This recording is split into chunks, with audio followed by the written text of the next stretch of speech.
Mads, Mads, Mads, Mads. Oh, pre, ba't naparito ka? Anong kailangan mo? Ano Mads, pwede makahiram ng ng kaldero? Kasi yung kaldero ko sira eh. Meron ba kayong available dyan? Oh, meron naman, pre. Kaya lang, maliit. Sige Mads, okay lang yan. Pahiram na lang, pwede? Sige, pre, kunin ko muna. Hintay ka lang dyan. Ito, pre, Sige Mads, salamat. Isauli ko lang to pagkatapos kong gamitin. Sige Mads. Pre. Tika lang. May sasabihin lang ako. Ano yun? Ano yun Mads? Babalik ka mamayang alas 9, pre, ha? Bakit? Kasi ako lang dito mag-isa. Alis si pare mo.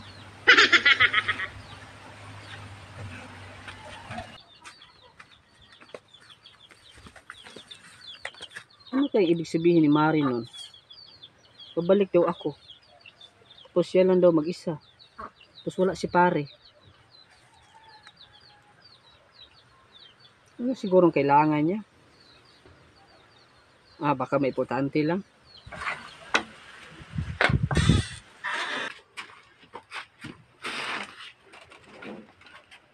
Kailangan kong magpaganda. Kasi babalik si pare mamaya. Dapat sexy at mabango ako.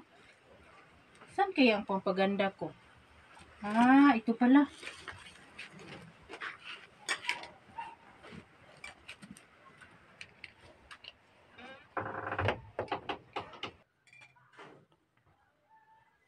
Siguro, kung alam lang ni pare na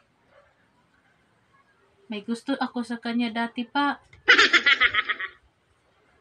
mamahalin kaya niya ako?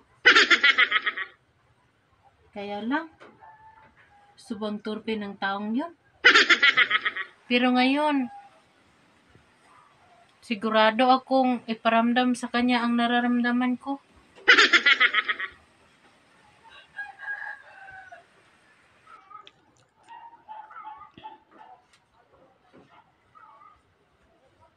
Anong oras na kaya? Baka paparating na yun. Kailangan ko nang matapos to.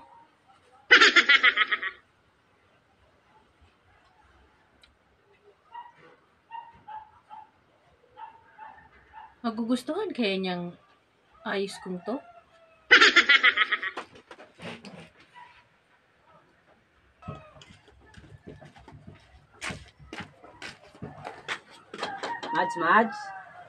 Mads.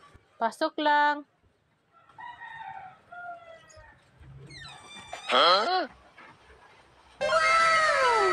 Mads, ba't nakabukaka ka Mads? Anong ibig sabihin yan? Ito yung sinabi ko siyang babalikan mo. Yan Mads? Oo.